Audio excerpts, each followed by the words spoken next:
Hare Krishna, Pranam dear devotees. Thank you all so much for joining. Hare Krishna Mataji. Hare Krishna. Let's Hare start Krishna with Mataji, Dandavat Pranam. Dandavat Pranam. So let's start with the prayers. Hare Krishna Mataji, Dandavat Pranam. Dandavat Pranam Mataji. Hari Bol. ॐ अज्ञानतिमिरान्धस्य ज्ञानञ्जनशलाकया चक्षुरुन्मिलितं येन तस्मै श्रीगुरुवे नमः। श्रीचैतन्यमनोभीष्टं स्थापितं येन भूतले स्वयं रूप कदा मह्यं ददाति स्वापदान्तिकं।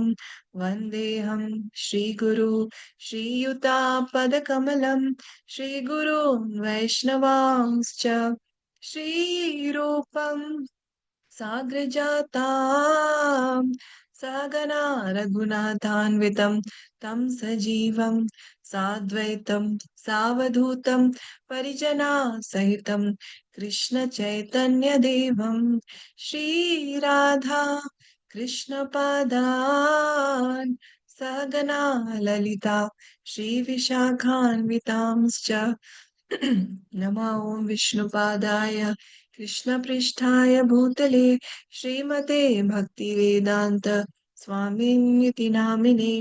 नमस्ते सरस्वती देवे गौरवाणी प्रचारिणे निर्विशेष शून्यवादी पाश्चात्य देशतारिणे। जय श्री कृष्ण चैतन्य प्रभु नित्यानंद श्री अद्वैत गदाधर श्रीवासादि गौर भक्त वृंदा। हरे कृष्णा कृष्ण कृष्ण हरे हरे, हरे राम राम राम हरे हरे। हरे कृष्णा कृष्ण कृष्ण हरे हरे, हरे राम राम राम हरे हरे। हरे कृष्णा कृष्ण कृष्ण हरे हरे, हरे Ram Ram Ram Hare Hare. Hare Krishna. Thank you all so much for joining to continue our reading of the Nectar of Devotion. Srila Prabhupada's summary of Bhakti Rasamrit Sindhu by Srila Rupa Goswami. So today we'll be starting with the new chapter, that's chapter 3. And this chapter is entitled Eligibility of the Candidate for Accepting Devotional Service. Now, as we have been reading through from the beginning, the introduction to the Nectar of Devotion, where pure devotional service is defined. Pure devotional service is that which is not tainted with any desire for anything material or any kind of siddhi or any kind of, yogic siddhis or any kind of materialistic things or even merging into Brahman. That's not pure devotional service. So we read what pure devotional service is in the introduction. And in chapter 1, the 6 characteristics of devotional service were described. And chapter 2 was about the practice. And now this chapter will describe the basic qualifications for practicing devotional service. Okay. So now let's start with the reading. And we'll read a few paragraphs and then discuss, and then we'll see till what point we are able to cover today.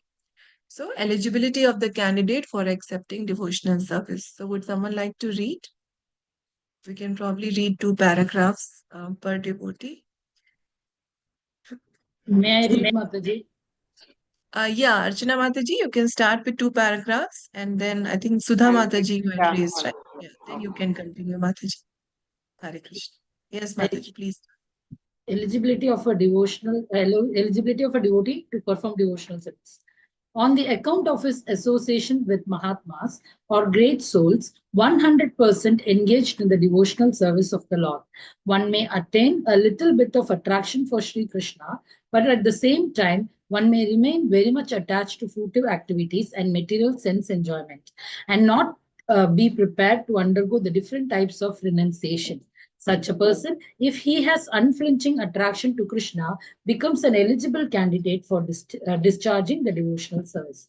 This attraction for Krishna consciousness in association with pure devotees is the sign of great fortune.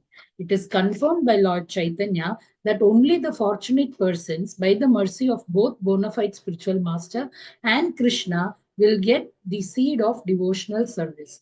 In this connection, Lord Krishna says in Srimad Bhagavatam 11th canto, 20th chapter, verse 8, My dear Uddhava, only by exceptional fortune does someone become attracted to me, and even if one is not completely detached from fruitive activities or is not completely attached to devotional service, such service is quickly effective. Hare Krishna Mataji. Thank you, Hare Mataji. Krishna. Thank you, Mataji. Yes, Sudha Mataji. Hare Krishna Mataji, Dandavat. Hare Krishna. Pranam Mataji. Devotees may be divided into three classes. The devotee in the first or uppermost class is described as follows. He is very expert in the study of relevant scriptures, and he is also expert in putting forward arguments in terms of those scriptures. He can very nicely present conclusions with perfect discretion and can consider the ways of devotional service in a decisive way. He understands perfectly that the ultimate goal of life is to attain to the transcendental loving service of Krishna, and he knows that Krishna is the only object of worship and love. This first class devotee is one who has strictly followed the rules and regulations under the training of a bona fide spiritual master and has sincerely obeyed him in accord with revealed scriptures. Thus, being fully trained to preach and become a spiritual master himself, he is considered first class. The first class devotee never deviates from the principles of higher authority, and he attains firm faith in the scriptures by understanding with all reason and arguments. When we speak of arguments and reason, it means arguments and reason on the basis of revealed scriptures. The first class devotee is not interested in dry speculative methods meant for wasting time.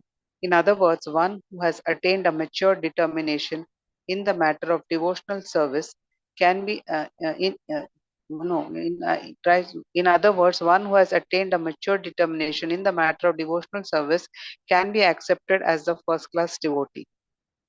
The second class devotee has been defined by the following symptoms. He is not very expert in arguing on the strength of revealed scripture, but he has firm faith in the objective. The purport of this description is that the second class devotee has firm faith in the procedure of devotional service unto Krishna, but he may sometimes fail to offer arguments and decisions on the strength of revealed scripture to an opposing party. But at the same time, he is still undaunted within himself as to his decision that Krishna is the supreme object of worship. Thank you, Mataji. Hare Krishna. Thank you, Mataji. Hare Krishna. Yeah, Rajeshwari Mataji, you can read the next two paras, then we'll discuss. Hare Krishna Mataji. Hare Krishna Mataji.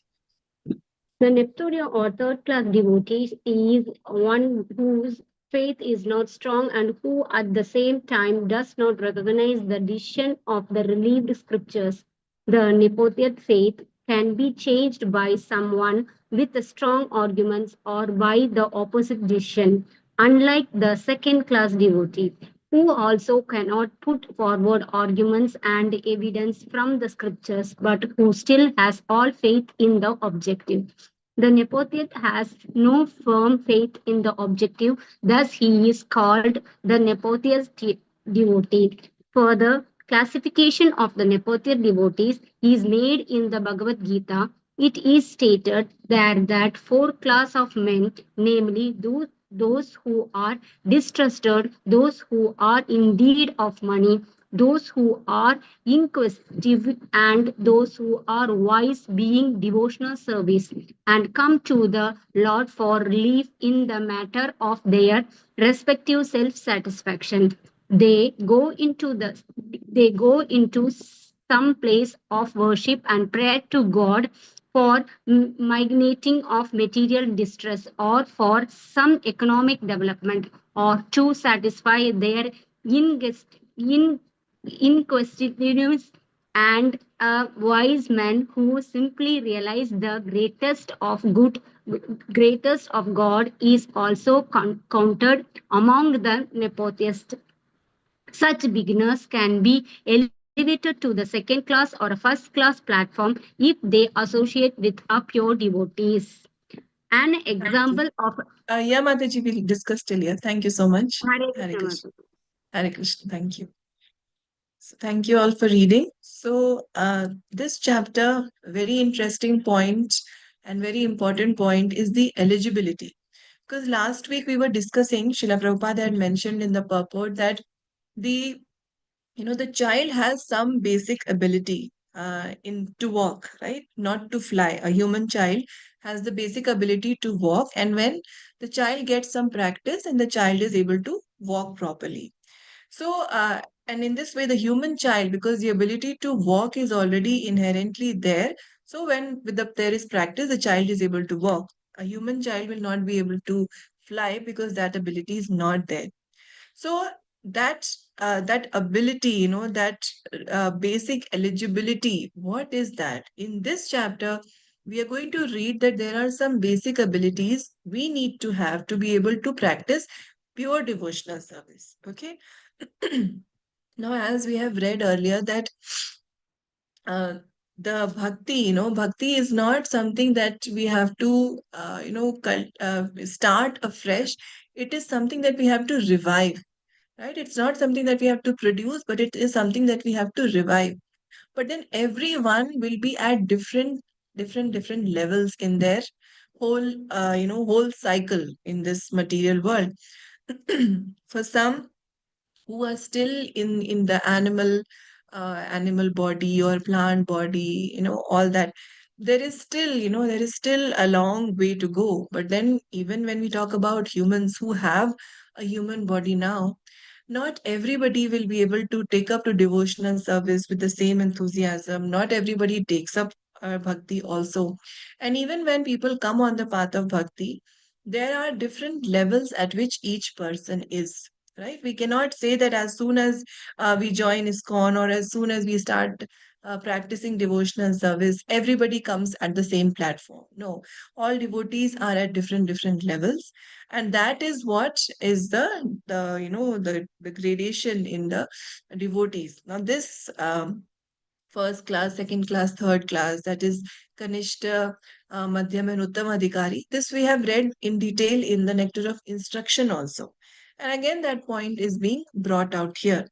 But we have to understand, that this whole idea of coming to the path of bhakti, this itself is something which comes with great fortune. We have to first of all understand that. So now when we are reading about the different grades of devotees, we have to understand that even a Kanishta Adhikari is way more better than, someone who's completely not interested in bhakti, who doesn't even, or, atheists, or who just want to merge into Brahman, Mayavadis, and all those people. At least that person, even though on the Kanishta platform, at least they have come to the path of bhakti.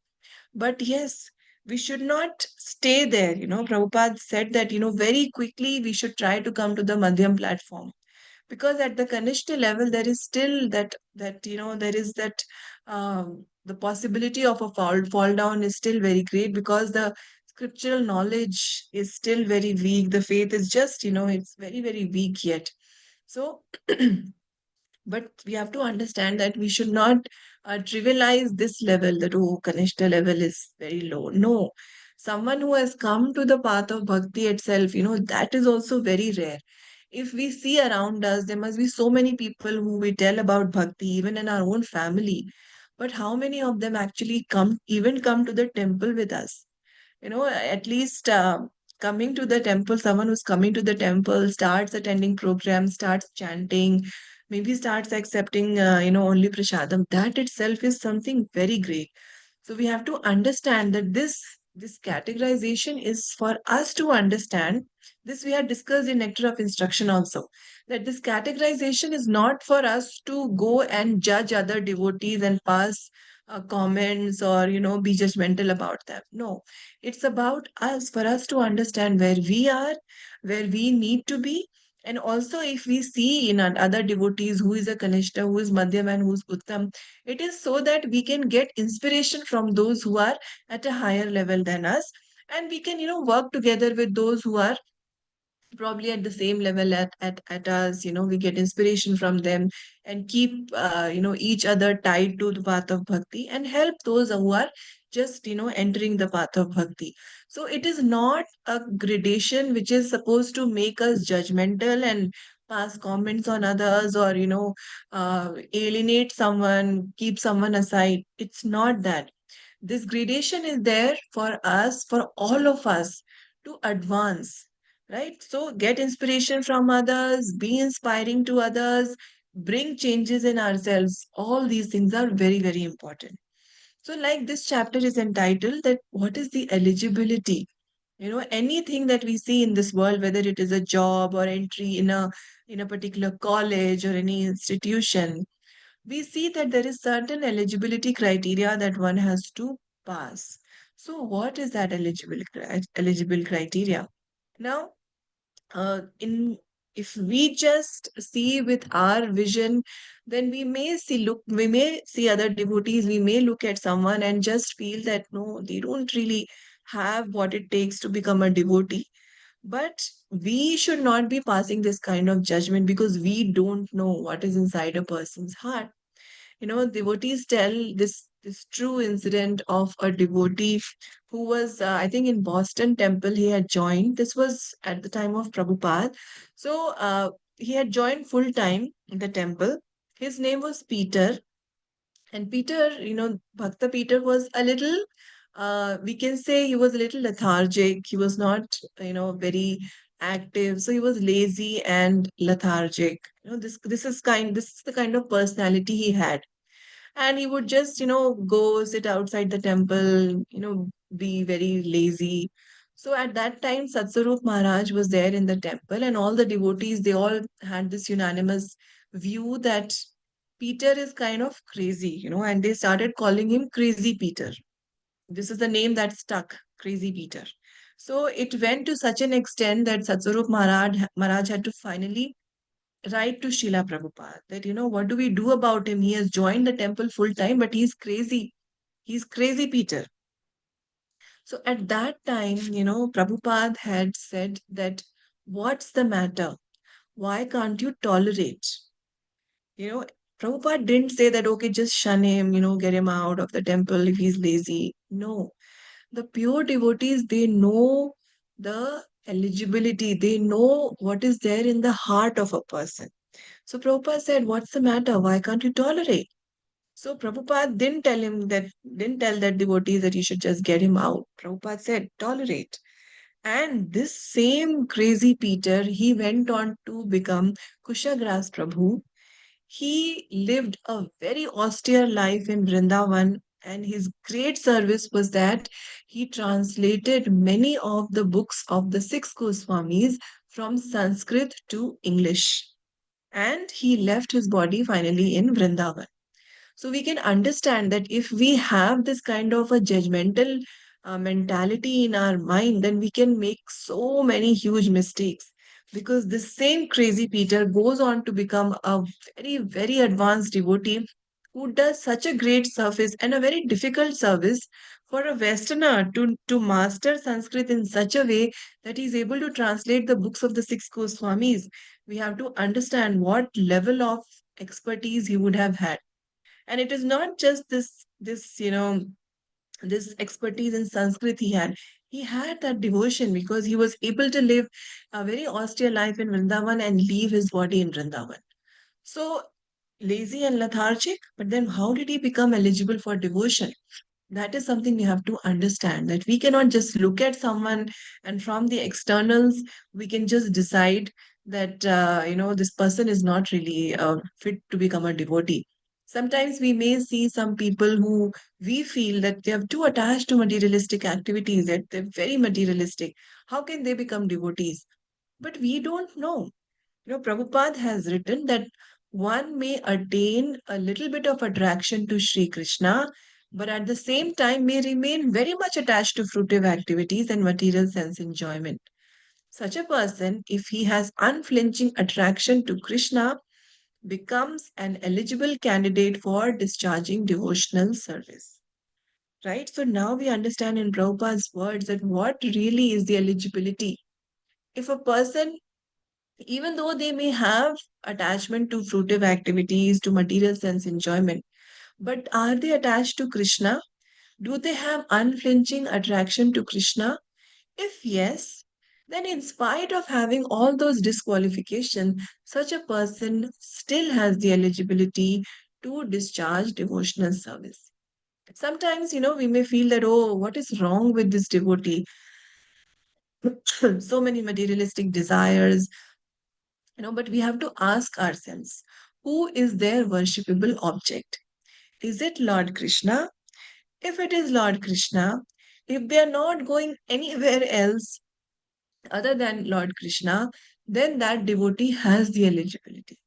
That's the eligibility for discharging devotional service. So such a person cannot be abandoned or disqualified.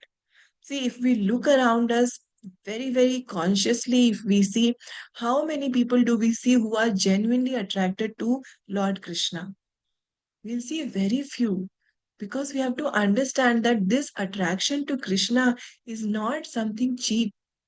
When there is a devotee who gets fully attached to Lord Krishna, then the Lord is so much, the Lord is there with the devotee all the time, and the Lord takes care of the devotee, personally takes care of such a devotee.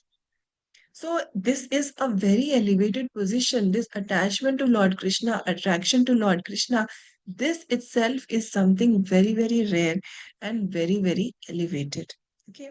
And Srila Rupa Goswami has substantiated by quoting Lord Krishna's statement to Uddhava from Srimad Bhagavatam 11:28 that, my dear Uddhava, only by exceptional fortune does someone become attracted to me, and even if one is not completely detached from fruitive activities or is not completely attached to devotional service, such service is quickly effective. So we should understand that the very there is so much power in the bhakti of Lord Krishna that even if we come to Krishna with all these different things on our mind, if we are if we are sthir, if we are steady on the path of bhakti, then all these baggages that we have brought with us, gradually everything will fade away. And what will remain is the bhakti of Krishna. But what is important is that we have attachment to Krishna. We don't go to anywhere else. It's not like I'm going to Krishna also, I'm going to demigod worshippers also. I'm doing this mantra, this tantra, I'm doing everything. No, it should be unalloyed. It should be focused. It has to be Krishna and only Krishna. Yes, we may have lots of disqualifications, lots of material desires, lots of things on our mind. But gradually, if we are still on the path of bhakti steadily, then bhakti is so purifying that it will take everything else away. Now, in this, Krishna is all knowing and he's telling Uddhava that only by exceptional fortune does someone become attracted to him. So we have to understand the attraction to Lord Krishna is very, very rare. So if we have received that, we have to understand how greatly fortunate we are. And when we understand that we have a great treasure, then we should protect that treasure very, very carefully. Bhakti to Krishna is not something cheap. Okay, now by Prabhupada's mercy, there are temples everywhere. Scriptures are so easily available now on social media. Also, so many wonderful devotees are giving talks. We are able to attend these classes sitting in our homes. It has been made very easy and simple, but that does not make it cheap. It is still something which is very, very rare. It is the best thing that has happened to all of us, and we have to always remind ourselves. Just yesterday I was hearing a lecture where His Grace Sarvabhauma Prabhu is a very senior devotee in ISKCON. He was saying that every day in the morning we have to tell Krishna that I am yours. And this day, whatever I am doing it for you. It it may not come very naturally, this feeling that Krishna, everything is for you, I am yours. But at least when we start doing it mechanically, reminding ourselves constantly that actually everything is for Krishna.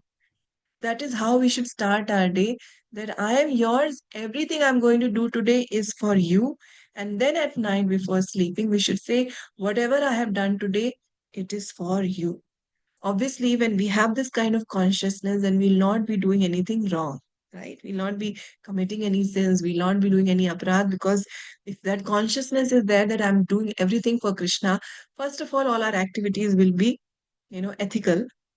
And then secondly, this feeling that actually Krishna is everything for me. I am Krishna's, he is mine, everything I'm doing, that is for him.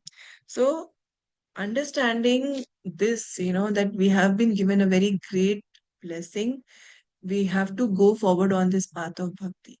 It is not easily available because Lord Krishna becomes captured by his pure devotees. So that is why it is said that it requires exceptional fortune. We have been given this great fortune in our lives, but it's not that, if we don't leave everything immediately, then we cannot take to the path of bhakti. That is what is being explained here. That even if we should not think that, oh, I have so many attachments, I have so many, faults in me. Let me get rid of all that. Then I'll come and start chanting. Then I'll come to the temple and attend classes. No, we may still have material attachments. We may still have all these misgivings. But when we start chanting, then the process of bhakti is so powerful and strong that all these materialistic desires will get burned up. If we look at our lives in the past 5, 10, 15 years, from the time we have been practicing devotional service, I'm sure all of us can see that how our desires have actually changed, right? Sometimes it's difficult to really gauge and understand that are we really progressing on the path of bhakti? It really is some transformation actually happening. In that case, we have to really go back and see what we were before we came to Krishna consciousness. So sometimes the transformation comes within a few months and a few years. Sometimes it takes years, depending upon how focused we are. But transformation for sure comes. Our desires will change for sure. So if one has a little attraction and comes to bhakti and stays on the path, then that is still effective. That is still glorious, and it is definitely going to change our lives completely. And Prabhupada, first of all, he says that on account of his association with Mahatmas or great souls, 100% engaged in devotional service of the Lord, one may attain a little bit of attraction for Sri Krishna. Now, we were talking that, this eligibility is this attraction for Krishna, and that has to be maintained so we remain eligible. But how do we get that attraction for Krishna? That comes in the association of devotees. See, this is something very natural, we see in the world around us. The kind of people that we are associating with on a regular basis, their desires actually become our desires. That has to happen. And that is why, that's the short way. Just associate with devotees of Krishna who are desiring Krishna. Gradually, that will become our desire too, right? On our own, how can we really how can we really achieve such a high goal on our own? It's not possible. And, Sarvabhauma Prabhu was explaining that our, uh, our life actually is like a car that is stuck, somewhere in mud. And he was saying that this was actually something His Holiness Srila Radhanath Swami Maharaj had quoted, that if there is a lot of mud or, that kind of a place and our car gets stuck, the tires get stuck in the sand, then the car, even though we may be pressing the engine to its fullest, the wheels may be moving, but because there is sand around it, we are not actually moving forward. And in that case, what do we need? Someone who has to come and pull us, or someone who can push us from behind. So, someone pulling us or someone pushing us. And if we have both of these things in our life, someone pulling us as well as someone pushing us, then that's the best thing. And what is that? The someone pulling from the front, that's Sri Guru. Our Guru Maharaj, Srila Prabhupada, they are calling us. They are pulling us from the front. And this association of devotees, they push us. So we may think that, oh, I'm a loner, I'm okay on my own. I can read the books, everything is actually there. But it's not possible. We need the push, we need the association of devotees to really take us forward on the path of bhakti. Okay. So this the path, the bhakti, this Bhakti Lata beach, it is very, very special. And we have to make sure that all our senses are engaged in devotional service in Krishna consciousness, because we need to give our senses a higher taste. Unless we do that, it is very difficult to give up the lower taste. Because we can take the example of a child. A child, if the child is eating mud and we just tell the child, stop eating mud, this creates a lot of frustration and anger in the child. But if we give the child something tasty to eat, then the child will stop eating the mud and take that delicious object and eat that. So our senses are like that little child. We have to understand that we have to give our senses a higher taste through Shravanam, Kirtanam, Vishnu Smaranam, and all the 9 processes of devotional service. And when we do this in the association of devotees, then it becomes very, very powerful. And then when the senses get that higher taste, then giving up the lower taste becomes very easy and natural. But unless we do this, unless we give this higher taste, it is very difficult to just artificially stop the materialistic thing. Okay. So we understand, through this discussion, what is actually the eligibility of the candidate. It's that attraction we need to have for Krishna. And we can develop this attraction in the association of devotee. So here Srila Prabhupada is explaining to us that on account of his association with Mahatmas or great souls, 100% engaged in the devotional service of the Lord, one may attain a little bit of attraction. Okay. We may have attachment to fruitive activities, but this attraction to Krishna, if we have unflinching attraction to Krishna, then such a person becomes an eligible candidate for discharging devotional service. Okay.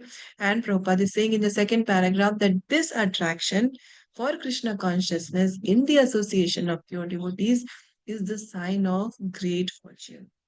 In our lives, we may be having so many problems, ups and downs, that we may have, this kind of thought in our mind that I'm very unlucky. I have done lots of bad things. My life is totally screwed up. At that time, we should remind ourselves that we are actually very fortunate, that at least we came, to the path of Krishna consciousness. By what great fortune, we don't know. But we should know that it is by great fortune that we have come here. Just the sign that we are here, this shows that we are exceptionally, exceptionally, blessed. We are exceptionally fortunate. And then, this classification of devotees into 3 classes, which we have discussed earlier also. So first class, the devotee in the first or uppermost class, and the Uttam Bhakta. They're very expert in the study of scriptures. They are I mean, their faith is obviously very strong, and they have very strong scriptural knowledge to such an extent that they are able to put forward such wonderful arguments from the scriptures that they are able to convince others also. If there is a kind of a debate or any kind of a challenge, then the Uttam Adhikari is completely ready. We must have heard these kind of lectures from the great devotees, that sometimes the questions they are asked are, we may seem that, oh my God, what are they going to answer? But when they answer, it is so beautiful and wonderful, and we're completely bowled over. So that is their expertise. They have very strong faith, and also their knowledge of the scriptures is so strong that they're able to put forward arguments from the scriptures, the correct ones. And for this, it is very important for us to read Srila Prabhupada's books, because Prabhupada himself would say that I want all of you to scrutinizingly study my books. You should be like, like the way lawyers quote from the law, you should be able to quote from my books. And that means not just a cursory read. Cursory read is also definitely going to benefit us, but what Prabhupada wanted from us is a scrutinizing study, right? We have to go in depth and understand and imbibe the principles that are given in our scriptures. Okay, so the Uttamadhikari can present very nice, arguments. They can present conclusions with perfect discretion and can consider the ways of devotional service in a decisive way. They understand the ultimate goal of life, that is to attain the loving service of Krishna, and he knows that Krishna is the only object of worship and love. Okay, so they are expert in the scripture. They are fully trained by a bona fide spiritual master, and they never deviate from the principles of higher authority. So their understanding is of the topmost level, and they're not interested in dry speculative methods. So they don't waste time there. So, in other words, one who has attained a mature determination in the matter of devotional service can be accepted as the first class devotee. So that is the Uttamadhikari. Then the Madhyamadhikari. The second class devotee, the symptoms are that he may not be very expert in arguing on the strength of revealed scripture, but the faith is firm. Okay, he has firm faith in the objective. Okay, yeah, we have to attain Krishna. That is the objective of our life. But yes, the being able to quote from scriptures or very deep scriptural knowledge may not be there. But the faith is very, very firm. So if there is an opposing party, he may sometimes fail to offer arguments and decisions on the strength of revealed scripture. But at the same time, he is still undaunted within himself as to his decision that Krishna is the supreme object of worship. So within oneself, that conviction is totally strong that Krishna is my object of worship. Yes, we may not be able to quote from the scriptures or convince others, but personally, that conviction is very strong in the heart. And then the third class devotee is one whose faith is not so strong, and at the same time the knowledge of revealed scripture or the faith in the revealed scripture is also maybe not that much. So here it is a very risky situation, because if one's own faith is not very strong, then such a person can be swayed by strong arguments. So, unlike the second class devotee who also cannot put forward arguments and evidences from the scripture, but who still has all faith in the objective, the neophyte has no firm faith in the objective, thus he is called the neophyte devotee. So, here the faith in the objective is also not very strong. Okay, so as previously described, the impetus for Vedi Bhakti is scriptural injunction, right? To start Vedi Bhakti itself, scriptural injunction, we have to have faith in the scriptural injunction. Therefore, one's knowledge of and faith in the scriptures is a major consideration in determining one's eligibility to advance. So, a person's depth of faith and knowledge places him in one of the three classes of candidates, right? So whether one is a Kanishta, Madhyam, or Uttama is really determined by one's level of faith and one's level of knowledge of the scriptures. So in the Kanishta level, we see that the faith is also weak, as well as knowledge of the scriptures is also weak. They cannot offer arguments to opposing opinion. Faith is also weak. In Madhyam level, the faith is strong. They are totally convinced. Yeah, knowledge of the scriptures is good, but can't defeat opposing opinion. And in the Uttama level, the faith is very strong, they're fully convinced, and they can also convince others. So their knowledge, is so strong that they can defeat opposing opinion also. Okay, so these are the classifications on the basis of our level of faith, and also on the basis of our level of the knowledge of the scriptures. And now, in this para that we read last, Prabhupada is talking about the classifications of devotees, in the neophyte class. Now, we have to understand that the four classes that Prabhupada talks about, these are all still in the neophyte stage. Okay, and this is from Srimad Bhagavad Gita. Does anyone remember this verse? What verse is being spoken about here? where the 4 kinds of pious men are mentioned. The verse starts with Chaturvida Bhajante Mam. Do you know which verse it is? Chaturvida bhajante mam janana Chaturvida sudha bhajante artho arthati jignasu 14 or 15. jnanina tattvadarshina. Yes. So this is this is the 7.16th verse. Chaturvida bhajante ma jana sukritina arjuna artho jigyasur artharti jnani cha bharatarshava. Where Lord Krishna says that, O best among the Bharatas, 4 kinds of pious men begin to render devotional service unto me: the distressed, the desirer of wealth, the inquisitive, and he who is searching for knowledge of the absolute. So Srila Prabhupada is mentioning in this purport that there are 4 classes of men, namely those who are distressed, in need of money, inquisitive, and those who are wise. They begin to render devotional service to the Lord, and they come to the Lord for relief in the matter of their respective self-satisfaction.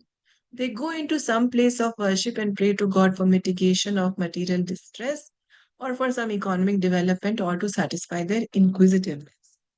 And a wise man who simply realizes the greatness of God is also counted among the neophytes.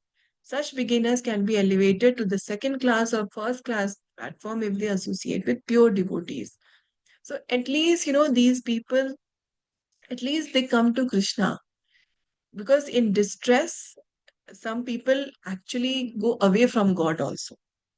So at least, the neophyte in this class, at least when they are in distress, they at least come to Krishna. That is so nice. Instead of going away from God, they come to God. So that is why, their position is also, even though it's at a neophyte stage, but that at least, is better than going away from God.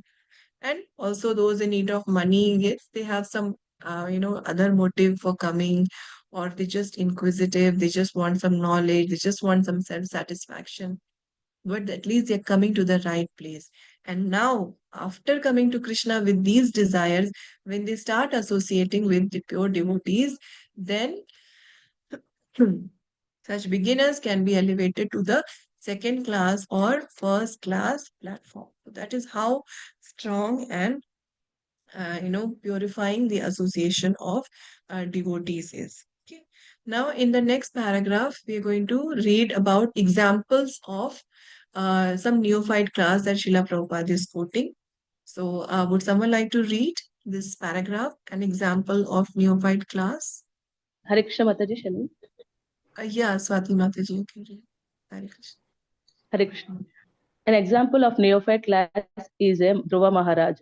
He was in need of his father's kingdom and therefore engaged himself in devotional service to the Lord. Then in the end, when he was completely purified, he declined to accept any material benediction from the Lord. Similarly, Gajendra was distressed and prayed to Krishna for protection, after which he became a pure devotee. Similarly, Sanaka, Sananda, and Sanat Kumara were all in the category of wise saintly persons, and they were also attracted by devotional service. A similar thing happened to the assembly in the Naimisharanya forest headed by the sage Shaunaka. The sages were inquisitive and were always asking Suta Goswami about Krishna. Thus, they achieved the association of pure devotee and become pure devotees themselves. So, that is the way of elevating oneself in whatever condition one may be. If he is fortunate enough to associate with the pure devotees, then very quickly he is elevated to the second class or the first class platform. Shall I continue, Mataji? Yeah, Mataji, read one more paragraph. These 4 types of devotees has been described in the 7th chapter of Bhagavad Gita, and they have all been accepted as pious. Without being pious, no one can come to the devotional service. It is explained in Bhagavad Gita that only one who has continually executed pious activities and whose sinful reactions in the life have been completely stopped can take to Krishna consciousness. Others cannot. The neophyte devotees are classified into 4 types: the distressed, those in need of money, the inquisitive, and the wise, according to the gradations of their pious activities.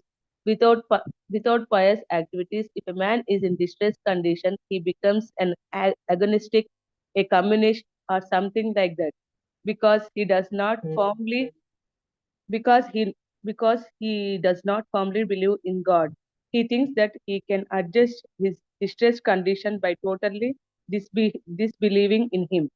Hare Krishna Mataji. Thank you, Danu. Thank you, Mataji. Hare Krishna. So, yes, in these paragraphs, we are reading about the various examples that we see from our scriptures. Now, we see Dhruva Maharaj, he is so respectable, right? When so many times we hear this story, and it is so beautiful and so wonderful. But we see where he started. He had a desire.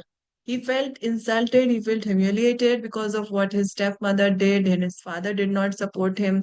So, he wanted a kingdom, he wanted a very great kingdom. So that's the desire he had. But then he had the correct guidance, from his mother, Suniti, who sent him to worship Krishna. Okay, instead of, going here, there, he went to the right place. So what happened? Just by the worship of the Lord and the darshan of the Lord, he says, I was just looking for some pieces of broken glass, and in return I got the biggest diamond, which is the darshan of Krishna. So he didn't want anything. So he was completely purified, and that is the power of bhakti. And when the Lord was offering everything, the big kingdom and everything to him, he did not want that, because he got such a higher taste, right? So he declined to accept any material benediction from the Lord. Similarly, so Dhruva Maharaj, we can see, is someone who desired material possessions. And Gajendra was in distress. He was praying to Krishna because he was in this great distress. A crocodile was about to, almost killing him, and he was losing. He was in the river and he was distressed. But he prayed to Krishna for protection, after which he became a pure devotee. Then the four Kumaras, Sanatan, Sanandan, Sanat Kumara, they are in the category of the wise saintly people. They also become attracted to devotional service. And then Prabhupada is quoting from the, Naimisharanya, the whole assembly of sages. They were inquisitive, and they were always asking Sutta Goswami about Krishna. And so all of these, they all ultimately achieved the association of pure devotee, and they became pure devotees themselves. So, the way of elevating ourselves is the association of devotees. We may have lots of, like I said, baggages with us, but with all that, we should just come to the association of devotees. And this is a very powerful thing. And we have to understand that, coming to this point itself is something very rare. So there may be some problems. We may not always, be of the same temperament as all the other devotees. We may sometimes have some misunderstandings or difference of opinion.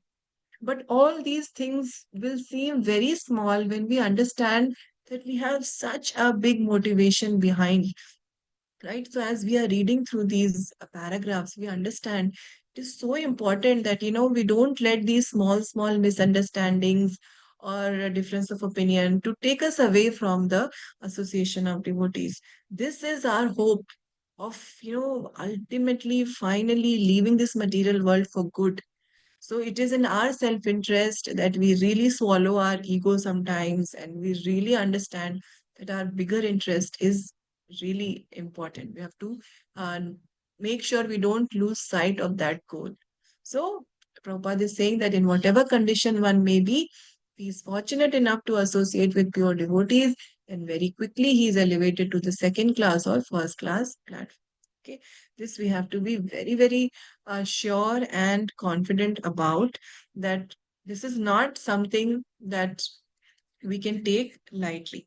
Okay, and then in the next paragraph that we read, these four types of devotees have been described in the seventh chapter of Bhagavad Gita. Okay, so these devotees, even though they are on the neophyte stage, at least they are coming to Krishna.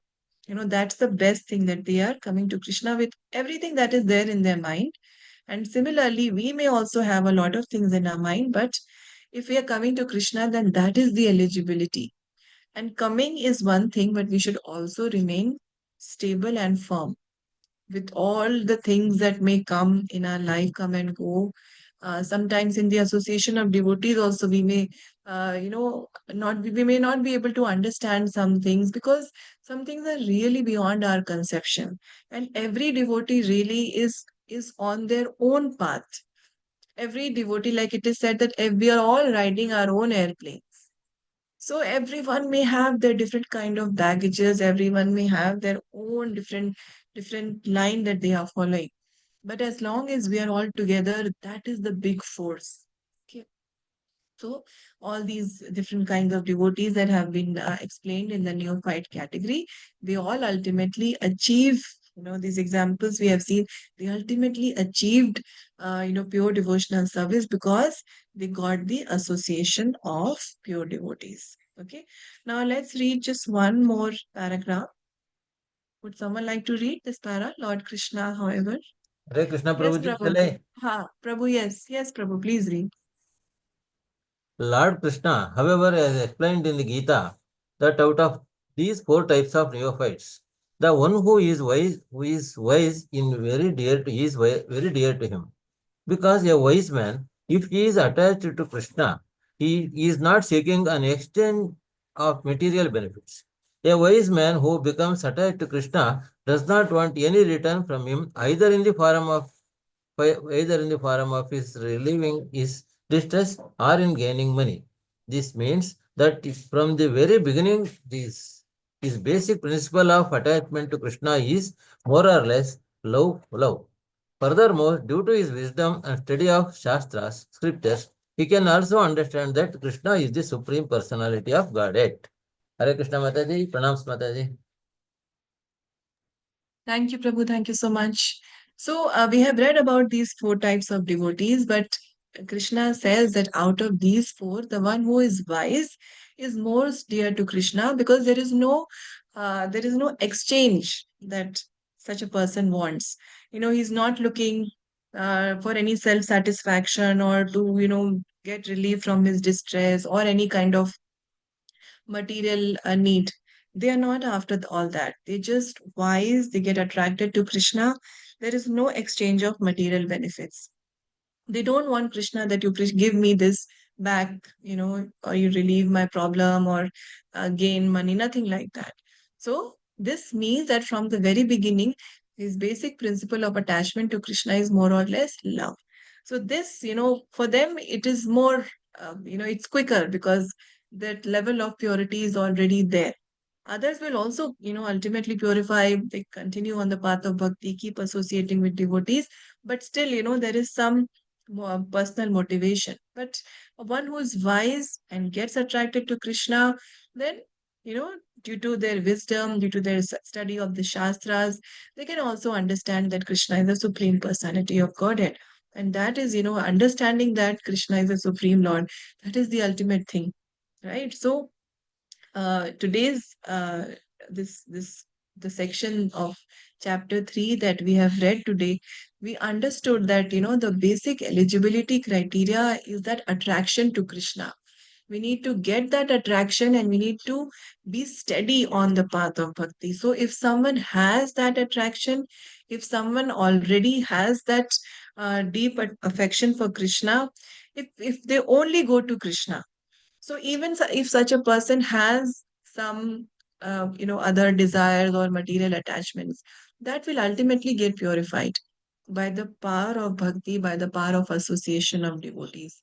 And then we read about the classification of the various kinds of devotees, something we have already discussed that, Prabhupada has described that a Kanishta Adhikari is one who is neophyte, and who does not, I mean, faith is not strong. At the same time, he's not able to recognize the decision of the revealed scriptures. And Prabhupada says that a neophyte's faith can be changed by someone else with a stronger argument, right, in the opposite direction. So that is the level of, of a Kanishta Adhikari. And the Madhyam Adhikari, Prabhupada said that he's not very expert in arguing on the strength of revealed scripture, but he has firm faith in his objective. And Prabhupada says that the purpose of this description is that the second class devotee has firm faith in the procedure of devotional service unto Krishna. He may sometimes fail to give arguments, but his own faith in the path of bhakti is very, very strong.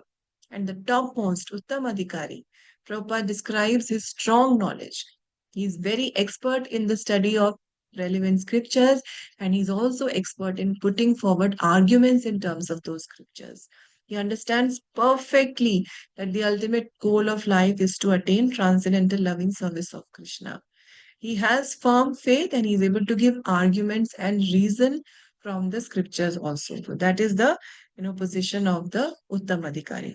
And then lastly, we read from Bhagavad Gita the 4 classifications of devotees who come in the category of neophyte only, but of them, the wise is the best because they don't have any other motivation to come to Krishna. They just attracted to Krishna, and then in the association of devotees, very quickly they understand that Lord Krishna is the supreme Lord.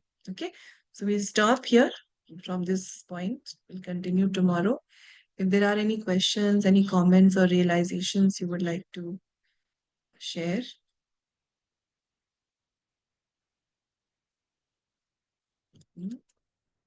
Okay, then. Thank you all so much for joining, and we'll continue reading tomorrow.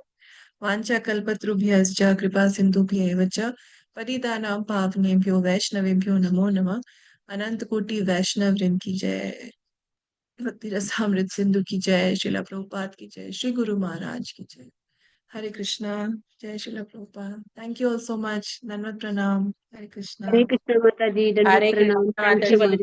Mataji. धन्यवाद Hare प्रणाम Krishna Hare Mataji, Krishna Dandavat Pranam. Pranamam Mataji. Madam.